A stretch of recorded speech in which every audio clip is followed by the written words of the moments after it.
A common struggle I hear so much from mompreneurs is feeling so guilty for working. If I dedicate too much time to my business, I'm not going to have enough time to be actively involved with my family. I'm going to miss my children's childhood. They're going to resent me for not being around.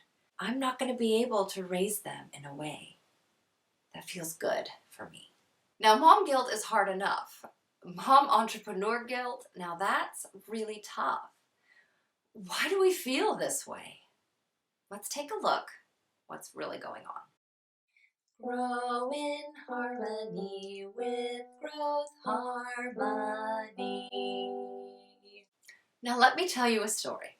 Let's go back to my first year of business. The year was 2016. I was teaching English with songs for young children here in Finland, and I had 2 students in my first class. I was really excited. And by year 2, I had 19 students in 4 classes. I was gaining momentum, I was learning, I was succeeding in business, and things were going really well.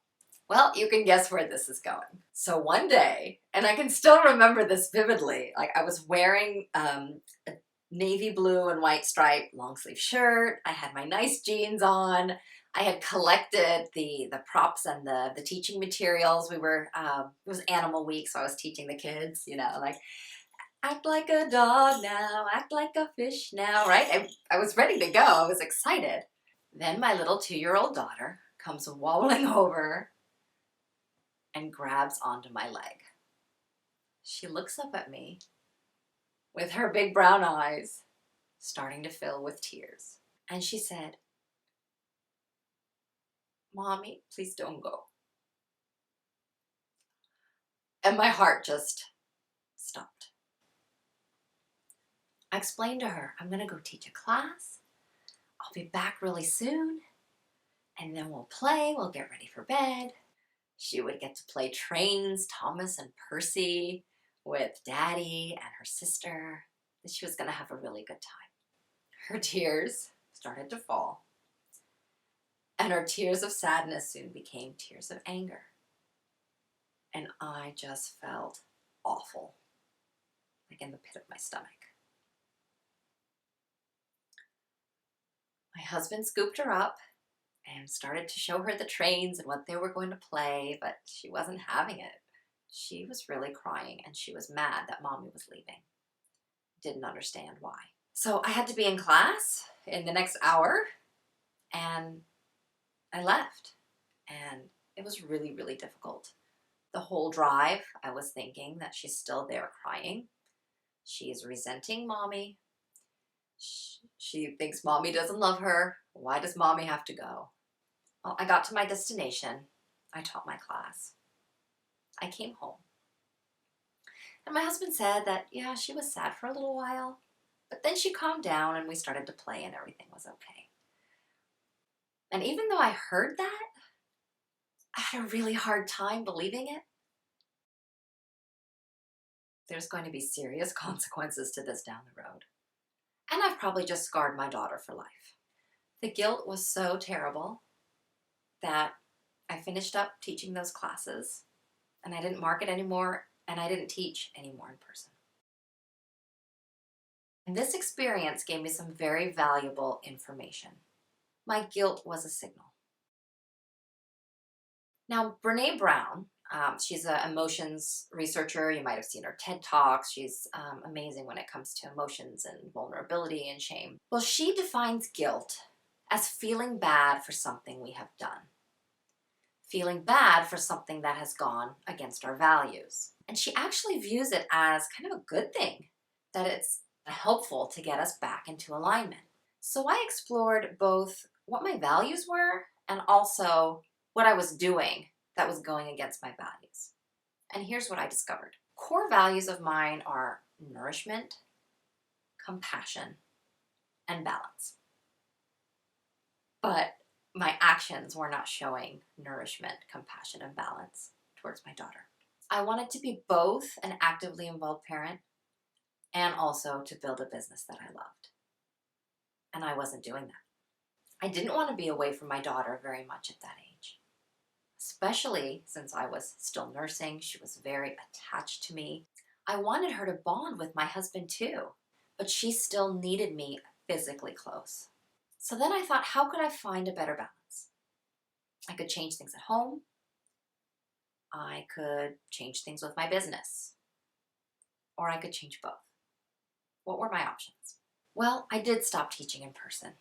I started teaching my classes online. And I felt so much better being there physically at home with her. Now, my mindset was still very limiting. I didn't take care of myself very well. And I didn't really have the productivity tools and the systems dialed in like I do now. But you know what? It was a step in the right direction. And I definitely stopped feeling guilty. So I could free up that mental space and really dive in to build the business that was going to be sustainable long-term and aligned with my values. Now, don't get me wrong, I'm not saying that my way is the better way or that you have to teach online so you're home with your kids or anything like that. I don't believe there's a right way or a better way. I believe that your way is the best way for you, looking at your values and your situations and finding a match. Because when your values match your actions, the guilt will disappear. So to get past the guilt and get our actions aligned with our values, sometimes we have to change the actions, what we're doing, like I did. And other times it just takes looking at our values and our mindset. Are these really our values? Are these our beliefs? Are they limiting beliefs? Can we think about things in a different way?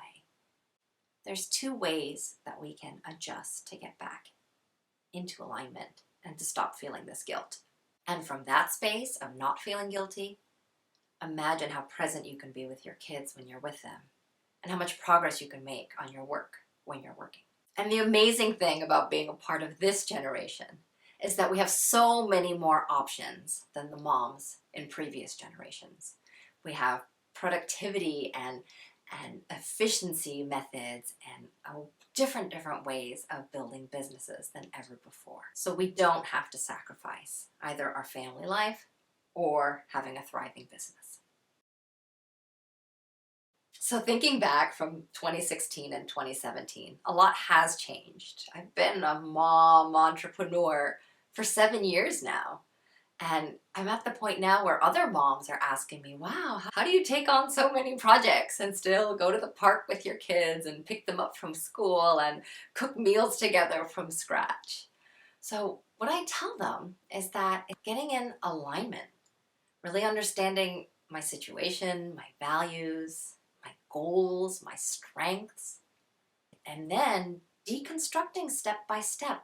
What are the things that I do day to day, week to week, that have allowed me to grow, but also to find this harmony between all of the different things that I'm doing? And this is how I discovered my own 3-part method. And I've been working with other moms one-on-one to see if it would work for them. And yeah, they've been saying they're much more organized, they feel more relaxed, they're focusing a lot better, there's more structure in their day, and they don't feel as overwhelmed and frantic. And now that it's working for other moms, I'm going to teach a small group in the Biz-Mama Academy. It's going to be 8 weeks, and we're going to go through the steps that I followed, the method I followed, but adjusting it for you and your situation. You take the pieces that work for you, and you build the right balance between family and work. So registration begins at the end of August, and we'll start the first class in the middle of September. And you have the opportunity to get in at the beginning at a much lower price. And I want to give you lots of personalized support to create a time management system that works for you and help you to focus and cultivate a more positive, empowering mindset and create a system for better leads and consistent sales. So I'll post the link below about the Biz-Mama Academy. That's the 8-week group program that's going to be starting in the middle of September. Find that link down here below. Thank you for watching, and remember, you are enough, you are worthy, You are deserving of having an amazing motherhood experience and businesshood experience. I'm Suzan with Growtharmony. Please subscribe to the channel if you find these videos helpful for you, and I look forward to seeing you again soon. Bye. Grow in harmony. Common struggle I hear from a lot of mom. Well, one day, maybe you can only do in-service